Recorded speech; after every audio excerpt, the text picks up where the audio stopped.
Hi there and welcome to another Gwent video. My name is Richard, or Moxfire if you want to call me by my game name. Today we're doing another Gwent video. This one is geared towards beginners as well as people who are just interested in the top decks of the current meta. This is based on Gwentlemen's deck list over there. We're going to leave a link in the doobly-doo below, so if you haven't had a chance to check those out, you definitely should. Gwentlemen does a lot of really good content, lots of really well written articles. This is their meta snapshot over here. And basically what I'm going to be doing is going through the meta snapshot and picking out the top decks. I'm doing one for each class just to start out with. And we're going to go through how the deck works. We're going to play a couple games with it. And we're also going to do a budget core list that shows the key cards that you need to get the deck functioning. And in case you don't have a full collection, you can just sort of plug in whatever extra cards that you have. And the deck will still be relatively competitive at lower levels and will allow you to get higher on ladder to be able to get the cards that you need to be able to complete the full list. So we're going to start out with the first list that I used to climb to rank 15 with, and that is Swim's Dorfs list. If you have never played this list, it is a super powerful list. It is very surprising at how much power that this list can actually put out. It's really efficient at winning the first game, gaining card advantage in the second game, and then just crushing your opponent in the third game with lots of carried forward power. So the way that the list works is that we have Hawker Healers here. Hawker Healers are, well, the deck revolves around Dwarves, so I'll talk about the Dwarves first. So Makaram Defenders are 4 strength melee row Dwarves that have Resilience. Resilience allows your character to be carried forward into the next round. At the beginning of each round, it gains Resilience, so you get them for all 3 rounds if you put them down in the first round. So without any buffs on them, they're just worth raw 12 points over the course of the entire game if you play them in the first round, so they're already pretty powerful. If you only get them in the second round, they're worth 8, which puts them on par with regular bronze units. So you want to try to get them if you can in the first round, but it's usually not necessary. You usually win the first round using other cards. But this deck relies around placing the Makaram Defenders down, buffing them as much as you can, and carrying the power forward into the future round. The main cards in the deck are Hawker Healers. Hawker Healers are 2 strength agile units. You'll find that everything winds up lining up in the front row except for these 3 cards. You want to do that on purpose. This makes you immune to weather, or more immune to weather, because you can use your first lights just to clear the one row as opposed to trying to clear multiple rows if they do something like Ragnarok you or anything else. So the Hawker Healers will line up on the same row as everything. Anything in that row gets +3 strength. This is super powerful. You can place one down. You can use your Ethne leader ability, which is return a non-relentless unit to your hand and immediately play it again. So you can bounce this, gain a lot of points. Sometimes it's not really worth it to bounce it. Sometimes you want a King of Beggars. Sometimes you want to heal a Makaram Defender if you're scared it's going to die. Sometimes you want to replay Irveth. Sometimes you want to replay Triss or replay Zoltan. All these things are really flexible with Ethne. Ethne is probably my favorite scoia'tael faction card. It is really nice and versatile. It gives you a lot of different options, which I like the most when I'm playing these kinds of games. The next card is Elven Mercenaries. Elven Mercenaries are 4 strength melee units that allow you to pull a special card from your deck when you play it. It plays a random one, so ideally in your opening hand you want to have your Commander's Horn and your Azul's Thunder in your actual hand. So when you play your Mercenaries, they pull first lights, which then pull another creature. If you accidentally horn yourself, you get value out of it, but it's not as much value as you can get if you have like 6, 7, 8, 9, 10 things all in the row. So you use the Mercenaries to thin your deck, as well as just play power onto the board. We have Hawker Smugglers. These are your round 1 power plays. You play them at the very beginning of the round. These things, I've seen them take up, like against consume monsters and other people who spam a lot of creatures. I've seen them take up to like 17, 18, 22. They can get really big, and not a lot of people are running Scorch, at least at the higher end of the ladder, so they still actually carry their value. The silvers that we have here are going to be, well, we'll talk about the rest of the bronze. So we have Azul's Thunder. Azul's Thunder is super versatile for removing really key threats. Primarily, if you're playing a lot of Skellige discard, they use longships very often. If you can remove longships, then Irveth the longships, then remove the longship with bouncing your Irveth. eventually they'll run out of long ships, and then you're able to actually play the round normally. If you let the long ships go off, you're probably going to lose the round. And then we have first lights, which are just used to thin your deck. They're also really good against weather. Ideally, you want to use them to thin your deck, though, as scoia'tael doesn't have any other way of thinning their decks. So scoia'tael has a pretty bad matchup against weather monsters. But you can still win. You just have to be really conservative with your first lights. Moving on to the silvers, we have the Witchers. These three are just as first turn temple play. They're insanely powerful. They're worth 19 raw points on the board. They're pretty immune to Scorch. They're a little bit weak to Pavetta sometimes. People will Pavetta you. Not very much Radovid on ladder in my experience anyway. Then we have King of Beggars. So King of Beggars pulls out one of your Hawker Healers. Super useful. If you have all your Hawker Healers in your hand, it's going to pull one of your forward. So Malcolm Defender or a Mercenary, which will probably pull a First Light, which will probably pull a Malcolm Defender anyway. So it's really nice for being able to get these out once you've gotten all these ones on the board. But most of the time, you're going to wind up pulling a Hawker Healer. So you want to hold on to this till later on and play it in order to buff whatever you have on the row. We have Commander's Horn. This is the key to the deck. If you don't have the card, well, everyone gets it when you start out. You need to put this card in the deck if you want to play it. It produces a huge amount of power, even though it's been nerfed twice now, I think. It's still super duper strong. It's still giving you, at minimum, you're going to have 3 things on the board, so that's 12 strength. At maximum, you're looking at like 24, 32 strength. Like, it gets really crazy. We have Yavin. Yavin is purely to win card advantage in the second round. If you don't win the first round and you have Yavin, it tends to be a liability, but this deck still produces enough power to be able to go above what Yavin costs. So if you power it out well enough, you can just play Yavin at the end of the round just to cycle him out once your opponent passes. In terms of our golds, we have Aglaïs. Aglaïs is probably the most important gold in the deck. She is able to replay spells, so it gives you a huge amount of flexibility. You drop Aglaïs, you can thunder something if you really need to thunder something, like say there's a Ran train that's just about to start and you're in the last round and you need to make sure the Ran train's not gonna go. Hitting that with thunder, or that Behemoth or Vran with thunder, is gonna really help you out there. You can first light if you're in a pinch and you really need to rally for whatever reason, or you really need to save a gold power and a first light against weather monsters in the last round. Really good for clear skies.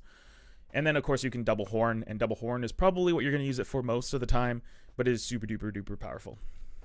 We have Irveth. Irveth is probably one of the best scoia'tael legendaries, period, end of story.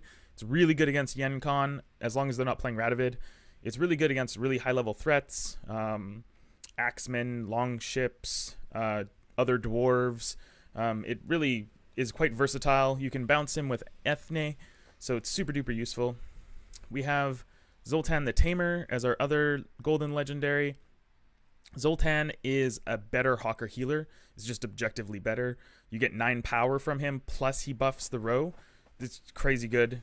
You're just getting value all over the place. Because the Malcolm Defenders carry forward power, every time you buff them, you're carrying forward power into the future rows, so that even translates into more power for Zoltan.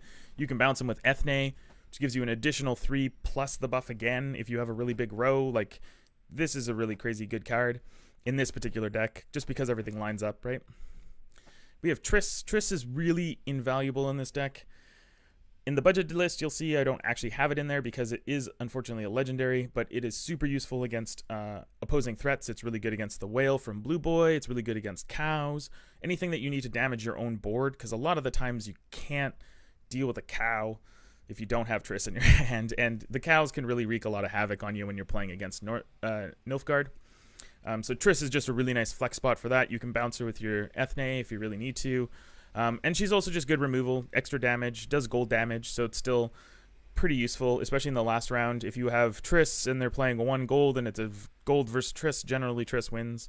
So still super duper valuable. I would say the only flex pick that you have here is the Zoltan the Tamer. I've seen a lot of other lists run things like Shiru or Saskia. These are also options if you don't have him. He's one of the last gold legendaries that I wound up crafting, so he's not super high on the list because he only really works in this list. But because he's so good in this list, I wound up crafting him anyway. But that's sort of the basics of the deck. For those of you who are interested in a budget list, we're going to show you the budget core of the deck. Just give a really quick overview of this. I'm going to have a link in the description for the budget lists. They're going to have the core of the deck as well, or the actual deck itself. Then we're going to have the core of the deck as well. So you can see what cards you need to collect first when you're starting out with a new collection. So the Dwarf core here is pretty simple. It's the Hawker Healers along with the Defenders. Defenders, unfortunately, are rares along with the Hawker Healers. If you don't get Hawker Healers, you can substitute Mahakam Defenders for them, although the Hawker Healers are far superior. You need to have Elven Mercenaries, but I believe you get 2 of them when you start out, and so you just need 1 additional one, which is not that hard, but you also need Elven Mercenaries for every single scoia'tael list regardless. Smugglers, also 2. You can run 3 of them if you don't have the necessary cards for the rest of it. They're really good in the first round, so if you run 3 of them, you're guaranteed to at least get 1 of them in the round most of the time, like 90% of the time. The only legendary I included in the core list is Aglaïs, because Aglaïs is the most important legendary. I'd say the second most important legendary is Irveth, just for being able to control opponents. But I'm trying to put only 1 legendary in all the core lists, so you can sort of figure out which ones you want to craft first. But Aglaïs is the one that I picked for this list. And then, of course, we have the Horn, which you get for free, and then we have the Thunder and the First Lights. So if you're interested in looking at the core, this is what the core of the deck looks like. You can plug in all of your other golds and silvers to fill out the list, and then just put in whatever seems logical. But we'll just jump into a couple games here. We're just going to play some casual. Oopsie, can't play that one.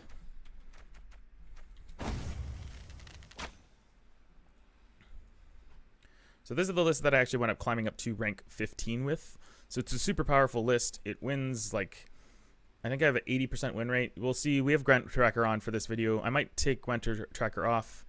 I'm not sure if I like the idea of having Gwent Tracker on. For any of you who don't know what Gwent Tracker is, I'll also leave a link in the description below. It's basically it tracks what cards you've played, what cards are left, or no, it tracks what cards are left in your deck, tracks what your opponent's played. It's super useful. Tells you what your MMR is versus your opponent. So when you're starting out, you want to make sure that you don't have more than 1 Witcher. You want to have a couple Hawker Smugglers, and then you want your Thunder and your Horn in your hand. Because I don't have a Mercenary, Mercenaries are the next things that you want. We're going to hold on to the First Light. We're going to blacklist the Hawker Healer. We're okay having a second Defender. We're going to throw another Hawker Healer back. So we got all 3 Defenders.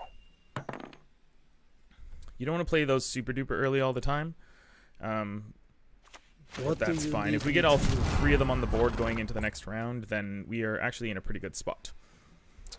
So what you do when you start out is you always open with a Hawker Smuggler. You always line everything up on the front row. It's the most important thing to remember. He's going to give me a Cantarella. We're going to hold on to Cantarella for the second round. Hopefully we can get some value out of it. The coin or sod off. So you play all your Hawker Smugglers, and then you play your Witchers. And generally that's enough for people to pass, because it's a huge power swing. And the more things they play, the more difficult it is to get ahead with the Hawker Healers. So he's playing John Calvate. So it's important to remember that I'm actually minus 12 against John Calvate. So I'm currently at 32. He's at 27, so he only needs 5 more points to catch up. We're just going to play out the Defenders. No one can hide from me. We're still ahead. We're going to rally here. So we're hoping for a Hawker Healer. Or a Mercenary is fine. Right. Into a Hawker Healer. Yeah, there we go. We ought to help one or so the other. The main thing with the Dwarves that you really want to make sure that you do is stagger their health. So you want to play a Dwarf and then buff a Dwarf. And then play another Dwarf and then buff a Dwarf. Because you're really prone to getting Scorched or Ignied if you buff them all at the same time. And it can cause some serious problems for you if you lose your Dwarves early on. You do want to play a Dwarf and buff it immediately, though. We're so far ahead that Calvate's ability is not going to do anything, so we're just going to pass here. He's going to need multiple plays in order to catch up. We can gain some tempo with Cantarella in the next round. If he wants to steal it and lose all the card advantage he got off from the double Cantarella, we're totally okay with that. Because even if he steals the double Cantarella, he only has 28, what is it, 24, 26 points on my side of the board. 71, so 66 points is what I'm at, and he'll steal that, so that'll put him at 49. or 59. Then he'll still have to play one more card.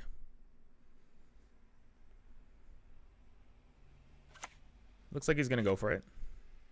Goes for the D-bomb. It's a pretty good play. I would have saved the D-bomb for later against us, but that's okay. So now we're obligated to try to power out as much as we can in the next round because of the fact that we have to be able to try to play our Cantarella. Hopefully we don't draw a Yavin here. Spies become liabilities if you don't win the first round. I think it was unwise for him to give up all of his Cantarella advantage going into that round. The fact that he played double Cantarella on me means he probably should have just waited until next round to go for it, but that's okay. The other thing you got to remember about the scoia'tael faction ability, if you don't know, the way that the turn orders work, first turn is a coin flip, second turn is a... whoever won the first turn goes first in the second turn, whoever wins in the second turn goes first in the third turn.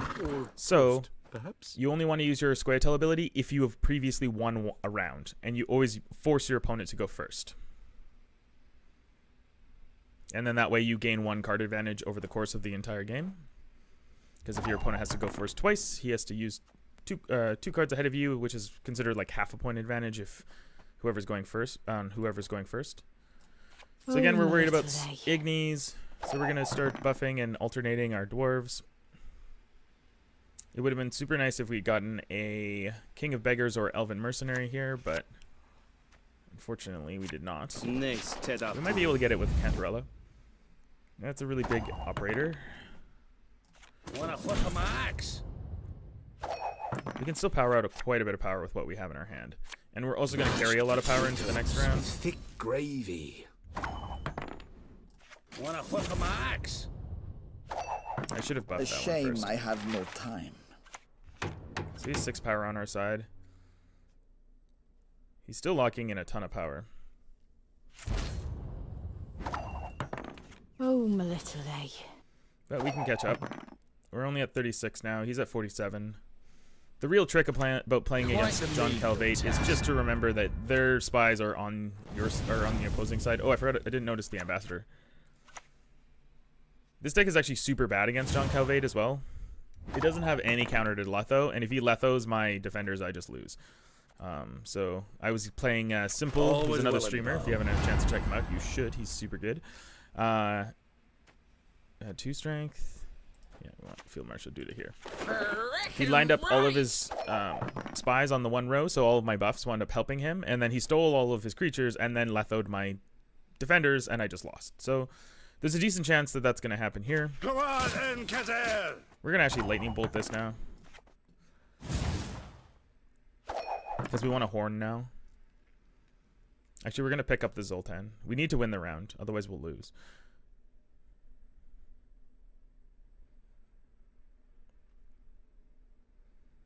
He's really committing to this round. He's trying to 2-0 me. I don't think he has enough power to 2-0 me, though.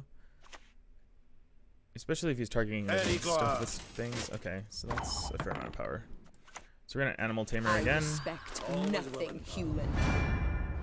So you just pick the Duda that's helping you.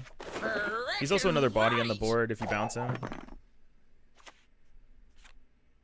He's trying to carry a bunch of power into the next round. So if we Horn, is that enough? That should be enough, right? 82, steals. Oh, he already used his Calvate ability. Can't Cantarella, unfortunately.